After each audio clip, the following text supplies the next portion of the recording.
Welcome to Copilots, the podcast where we watch not just the first episode of a show, but also the second. Some shows don't have the best pilot episode, but giving it a second chance might just change your mind. And here, we take that chance for you and let you know our opinion on if a show deserves more than one shot. I'm Justice. Alongside me is my co-pilot Josh. Now, let's get ready for takeoff. Your in-flight entertainment this time will be Origins. Origin?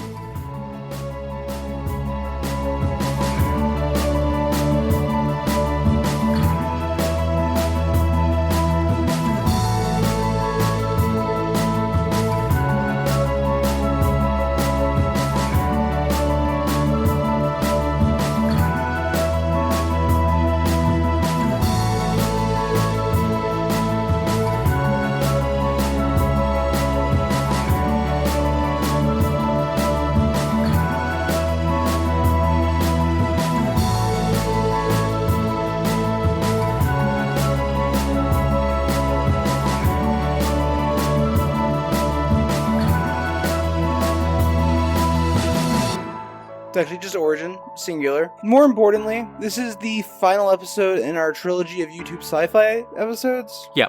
And before we get really deep into it, I want to preface by saying, when I first pitched this, mini series as arc, I went and made sure that we could watch all three of these shows. In some manner. In some manner. Because Origin was no longer on YouTube, because YouTube had removed it from its services, Mm-hmm. we did a pirate Origin from less than reputable sources. Yes. But when I pitched this idea in this mini arc, I went and made sure there was a way to watch it, and I found a stream that was available for it. Yeah, but for the entire series. For the entire series. But sometime between when we first started planning this arc, beginning to mid-March. Until now, well, actually, not now, but even before today, at some point, those illegal streams were taken down, which makes sense, they're illegal. Yeah. What doesn't make sense is there's nowhere to watch Origin. Absolutely fucking nowhere. You can watch all the fucking trailers of it you want, but cannot find it as a way to watch it. Literally, in the month it took us to get around to this, month and a half, it has seemingly become lost media. Which unfortunately means, unlike normal, we can't actually watch this show and tell you our opinion on it. But we said, fuck it, we're going to complete this anyways. And also, in the event of recording this, if anyone has a way to watch it, let us know, because we want to purely for the completion of this. Mm-hmm. And also, because the show actually seems like it would be an interesting watch. Yeah, it seems fine. What we have for you... bare minimum, it seems fine. What we have for you today is, we have some synopses of the first two episodes. Yes, from a variety of sources that we're looking at different things. And we're going to go through those with you. I will mention that not only are the episodes no longer available to watch online, but if you even go to the Wikipedia, after episode 4, they don't even have episode summaries anymore. Yeah. It's a 10 I think episode the fan series. wiki might have some, but they're 3 sentences at most. Yeah, so even the descriptions of the episodes just don't exist. But we're going to go through the synopsises of these episodes, discuss them a bit, and then probably just harp on the idea of lost media, because the fact that a show that is less than a decade old, 6 years old, came out in 2019, is just gone from everywhere, is wild. It was 2019, right? I believe so. Maybe it was 2017, I think, maybe, actually. 2018, November 2018. Yeah. A show that's 6 years old, 6.5 years old, is just gone and unfindable. Yeah. And it's not like this was a small little indie project. It was made by Paul W.S. Anderson, the guy who made the Resident Evil films, all that shit is... Which I understand those films aren't great, but is at least a known individual, you know? Yeah, and more than that, the company that was the production house for this was also the same production house behind Philip K. Dick's Electric Dreams, Outlander, The Crown. I know the show has some tangent to Lost, I believe, somewhere. No direct connection. It's just often described as Lost in Space. I just said a lot of things. Not the show Lost in Space, but the show instead, Lost. The TV show Lost. Set in space. Yes. Well, Wes Anderson was the director, and it was produced by the same company that brought you The Crown. This wasn't a small production by any actual means, and YouTube bought the rights to the show, so they ostensibly have every right to allow it to be streamed still. They just removed it from their services. Yeah. You can't watch it on YouTube Premium, you can't watch it on YouTube. There's, as far as I can tell, no pirated uplinks of it on YouTube, and it's just nowhere to be found. Yeah, so there are only 2 people in this show that I'm aware of that I visibly recognize, but I also can't tell you who a lot of them are, based off just seeing them, because I didn't get to see people. Yeah. But I know Tom Felton. And Natalia Tina. Yeah. Both are alumni. Harry Potter alumni. Yeah, alumni from Harry Potter. Tonks and Draco Malfoy. Yep. And if you're not remembering who Tonks is, that's probably because you didn't watch all the movies. She first appears in, I think, Order of the Phoenix. I believe so, yes. She ends up marrying one of the Weasley brothers. No. No? Remus Lupin. Lupin, that's right. She ends up marrying Nymphadora Lupin. Tonks marries Remus Lupin. Who was I thinking of that marries one of the Weasley brothers? Doesn't matter. Fleur? Oh, yeah. The girl from the other school from Goblet of Fire. Bobaton or Bobaton, however you say it. And she ends up marrying the older one, Bill, who gets face scarred up by a Durgan. The fact that we have Harry Potter knowledge is upsetting. But yeah, the show stars, like you said, Tonks from Harry Potter and Draco Malfoy. Again, their names Tom Felton, Natalia Tena. And this is right after Tom Felton got done with The Flash. Yeah, he went from doing The Flash, where he was a crime scene investigator, and villain by happenstance, to starring in this YouTube original show that no one will ever be able to watch again, it seems. Mm-hmm. So the setup of the show starts with Tom's character and Natalia's character. And Natalia's character waking up on a spaceship. Yep, the origin. Or origin, there's no the. Yeah, well, it's still correct to call it the origin. Like, yeah, it's the origin. The origin was on its way to a planet called Thea, which the passengers would be able to start completely over on, free from the baggage of their past. The idea being, like, they're the settlers, colonizers of this new Earth-like planet. Yeah. And they wake up in their cryopods, because of course that's how we're going to travel space, if ever, in the most delightful way you can imagine.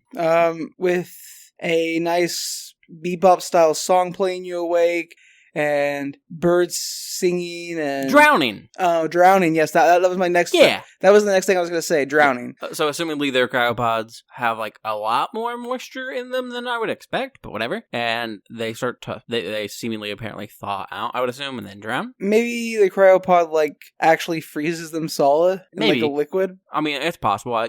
Obviously, I don't know. Or, like, a liquid that could keep their body below sub-zero temperatures? Or, I guess, like, even if it wasn't, if you flash froze everything, you could possibly get some of the air. So if they had oxygen, if they had air in their lungs, and, like, you weren't instructed to, like, breathe out or something beforehand. Keep in mind, we don't actually have a visual indicator for what this looks like. We just know that they wake up drowning in their cryopods. I guess it's entirely possible, like, if you have air in lungs, like, you took a deep breath and then, whatever, got flash froze. I assume the cryopod has to be filled with liquid. I would think so. That's the best way to make it visually compelling. Yes. So they wake up drowning in their cryopods, and then discover that they're still in the Origin. Yep. And all the crew of the Origin is gone, and they're floating in deep space all alone. Yep. So then Lana, Natalia's character, seems to kind of take the lead of everyone, apparently, whereas Tom Felton's character, or Logan, is just kind of a dick, apparently. I don't know if he's a dick, but, like... He's apparently scared and taking his anger, fueled by fear, out on other people. That's fair. And then we meet another character who's apparently going to be very important, named Shun. Yep, Shun Kanzaki. And Shun, we get his backstory in this episode. This episode really centers as an introduction for Shun. And yes, we get Lost, I assume Lost-style flashback, given all the comparisons. Yeah. So, Shun is a former member of an organized gang in Japan, probably Yakuza, but it's never outright said. And his brother is a cop, and his brother has no family, just a dog, and Shun has no family, just his brother. And so, his brother, the cop, talks Shun into joining the Origin crew and, like, going to this new planet, on the Origin, restarting his life. Yeah. And Shun goes, okay, I'll do that, but only if you also come. And so the two brothers decide that they're going to start a new life together on this new planet. Thea. Far away from any of their, like, troubles baggage on Earth. Yeah. Then, of course, because it's film, in this case TV actually, I guess YouTube actually, Shun, who's still working as a gang member leading up to his departure from Earth, is involved in a deal of some sort that is getting raided by the Japanese police, and his brother gives him a heads up, and this results in his brother eventually getting killed during a firefight, and it being quote-unquote Shun's fault. And then we end up with Shun on the spaceship by himself. Yep. And as far as the actual things happening on the spaceship, we also have a character named Lee, who is an IT whiz and is trying to figure out what the fuck's going on. And this is where they found out that the crew is gone because there was an emergency evacuation, apparently. Lee manages to find that out, I assume, by going through the computer logs and stuff. And it's not just the crew that left, the rest of the passengers also left. Yes. So the crew and the rest of the passengers just left. So Lana and Shun start to explore the ship, trying to see what happened, and they find a locked door and a heavily damaged part of the ship past that. And the area that's damaged is covered in goo and apparently smells really bad, and they figure out that something hit the ship, but they have no idea what it was. So, following that, Lana and Shun then encounter a member of the crew who they watch as he contorts in various inhuman ways. My brain imagines, like, poltergeist. Werewolf transformations was my thought. Like, oh, yeah, like American Werewolf in London. Which is truly a fucking great transformation sequence. You should watch it at some point if you've never seen it. Also, just watch the movie. It's a good movie. Yeah, he's just talking about, like, their body contorting uncontrollably and breaking every bone in their body. Yeah. So as that crew member is dying, he tries to give Lana and Shun a warning. All he manages to choke out is the word inside. And then his eyes pop out of his head. Yeah. And he's dead. So Lana and Shun use that moment to hurry off because they have no idea what just happened to that man. But as they're attempting to run away, they hear another voice call for help. Yeah. So there is a bit more that happens in there, but I don't know exactly where any of this happens. We get other crew members who don't really do much that I'm aware of. Yeah, in this episode, it's Lana, Logan, Shun, and Eric, Lee. and Abigail, and Lee, and Henry. Mm-hmm. Yeah. I think what it is every compartment, and we find this out in episode 2, every compartment on the ship is supposed to have 10 passengers. Okay. So I think the passenger cabin Lana and Logan were in is Lana, Logan, all the other people. And all the other people, except Shun, who is a member of crew. I don't know why. So, anyways, though, one guy pushes a button and by a ladder, causing him to retract, and a guy falls and dies because of this. Shun and Lana also learn in their search that the solar cell of the ship is damaged, which I assume would be important in the long-running continuity of the show. Yeah. But that's basically episode 1. Find out that they're alone, abandoned, something at the ship. Weird things are happening with the remaining crew members, and then they hear a cry for help. So, Justice, after episode 1, would you read more reviews about this show? More summaries? No. More synopsises? No, I wouldn't. I wouldn't mind watching the show. It seems fine. Yeah, the show sounds like it's a good show. Yeah, it sounds like it's pretty good. And it sounds like it might be a bit tropey, but I don't know. Well, and it's got solid lead actors. Yeah. It's got solid lead actors in Tom Felton and Natalia Tena. Yeah. And then it's also got a debuting actor who apparently carries this episode pretty heavily. Yeah, apparently Shun's actor is very good. See if I can find his name. I had it here somewhere. Sin Mitsuji. This was his debut role, and apparently he carried this episode very well. So, you got a good combination of old talent and new faces. And it's done by a pretty reputable director and a definitely reputable production house. All of these things add up to a show that sounds like it would be very good to watch. Unfortunately, we can't watch it. We can move on to episode 2 and that recap. Before we do, though, I do want to just mention these episodes do have titles. They have names. They do. Episode 1 was The Road Not Taken, and episode 2 is Lost on Both Sides. Yes. All right, so that brings us to episode 2. And it picks up right where it left off. With Shun and Lana finding the man who's calling for help. His name is Max Taylor, and he is a medic. Yes, and he's apparently been shot. So Lana and Shun try to get him to safety. However, as this is going on, outside the damaged part of the ship, Henry, who's one of the names we mentioned, is apparently a doctor, and Abigail, one of the other people, are trying to save the life of a crew member named Ray, who claims that someone on the ship attacked them, and she has a piece of shrapnel sticking out of her abdomen. So Lana, Shun, and Max Taylor, meet up with the others, and then Ray accuses Max of being the one to attack her, but he says he only attacked her in self-defense. Yeah. Because she shot him. Yeah. She insists that he's lying. And so Shun and Lana reluctantly put him in a holding cell, while Henry and Abigail get Ray to the med bay to get her patched up from that shrapnel. Yeah. Lana, however, doesn't want to give up on Taylor, though. There's very few people on the ship left. Yeah. And, he's a medic, and also, even if he did stab this woman with shrapnel, it's not their right to choose for him to die. So she convinces Shun that they should try to save his life and then make judgments later. Shun comes to the realization that he also can't just watch a man die. Yeah. So agrees to take Taylor to the med bay. But apparently the guy's acting pretty strange. And when they make it to the elevator, Shun starts to ask him some questions. He's like, yo, how's the pain? And they're trying to figure out how they're going to treat him. And he's asking Taylor, what's the best way to help you? And because, again, he's a medic, apparently. Yeah. But Max isn't really giving any answers, and he seems to be off and exhibiting some weird symptoms as, the guy who died in the first episode that they saw. Yeah, the guy who twisted his bones and broke them all. Yeah, who went full fucking poltergeist on him. So while he's being questioned, Taylor grabs Shun's gun and starts threatening to shoot him. Shun then turns to Lana and is like, look, Lana, you have to shoot him. He's going to kill me. Yeah, but she can't do it. Why? Well, I'll tell you why. It's flashback time.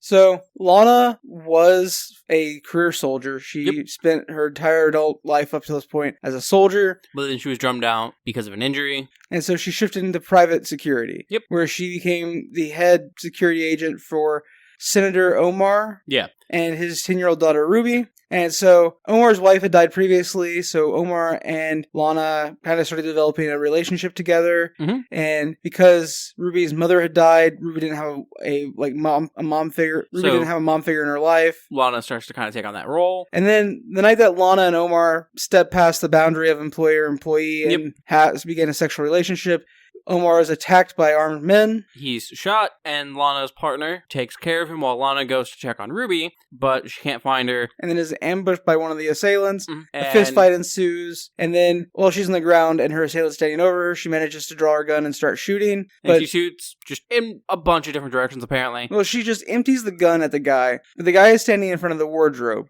And the wardrobe is the, fallback place for Ruby if there's ever a home invasion. Yeah. So she loads this guy down with every bullet from her gun, but right behind the guy is the wardrobe where Ruby is. Some of those bullets either don't hit or go through, and she manages to kill not only the guy attacking her, but her charge and possibly soon to be pseudo daughter. Mm-hmm. And so she now has trauma around gun usage. Yeah, and obviously her possible romance is dead in the fucking water, just like Ruby. Mm-hmm. Well, dead in the fucking wardrobe, I guess. Not the water, yeah. So this has brought Lana to a point where she can't really use guns. So we go from there to Henry and Abigail barely managing to keep Ray alive in the med bay. And then Henry manages to get the shrapnel out. Yep, she starts to bleed faster because she has internal bleeding, and that happens normally when you remove things keeping blood in place. And then he grabs a suture kit and prepares to stitch her up, but his hands are shaking too badly. Abigail steps in and manages to suture up Ray. And Henry's like, I'm not actually a doctor. Because Abigail accuses him. Abigail's like, you said you were a doctor. He's like, I never actually said I was a doctor. You just said, is there a doctor available to explore the ship with me looking for survivors? Yeah. And I said, I can explore the ship with you. I never said I was a doctor. Yeah. Which is hilarious. I love this man. Yeah. Even though I can't see this going down, I love this idea where this guy's like, I can explore the ship with you. And she goes, oh, yeah, okay, so you must be a doctor, too. And he goes, I never said those words. So, then back in the elevator, Lana's still fucking frozen. So, Taylor tries to shoot Shun, but nothing happens. Assuming because his gun's out or jams, I don't know. So, Shun then disarms Max in his confusion and turns the gun's safety off. Oh, that's why. And shoots him multiple times. Turns out, guns don't shoot if safety on. Yeah. And whatever was going on with the medic, he wasn't aware enough to know that. So when Shun turns back to Lana, though, she's cowering and covering her ears and eyes. Yeah. Has her eyes closed, covering her ears. And then she starts apologizing for not acting. And she's like, I know that could have got you killed. He's like, yeah, well. And then she just starts kind of reciting, I'm not a killer, like a mantra. And he's just like, hey, if you're not willing to do what it takes to keep fellow passengers alive, then the next time someone dies, it will be because of you. No, yeah. And then back in the med bay, Ray tells Henry and Abigail that whatever attacked the ship and killed everyone, killed them by going inside of people. Yeah. So we now know what the dead crew member from earlier was trying to tell Lana. And apparently the weird illness, pathogen, parasite, whatever it is, was supposedly trapped in the part of the ship that they opened. The locked door. So they know that there should be 10 people per section. Yeah. And they use this information to try to figure out what's going on by identifying the dead bodies. Yeah, because they're like, if everyone's dead, we don't got to worry about whatever it is, right? So they count the dead bodies from that section, and they only find 9, which means one dead body is still out there doing stuff that dead bodies shouldn't be able to do. Yep, and that's the end of episode 2. All right. Justice, would you watch, or I guess read more about I still wouldn't read more original about series origin? I still wouldn't read more about it. I could watch an episode 3 if that was an option. It seems like it'd be fine. I don't think the show seemed like it was doing anything innovative or super new. Then they got some tropes going on for horror and space stuff, but it still seems fine. Actually a kind of good show at the very least. Yeah, no, 100%. Obviously, a lot of that depends on how lines are delivered and the cinematography of it, but with what I know, I'd probably watch it. Yeah, I still really would be interested in watching Origin. Unfortunately, YouTube has made the decision that nobody's allowed to watch Origin. Yeah. So I think we both agree the show's probably worth watching if you can find it.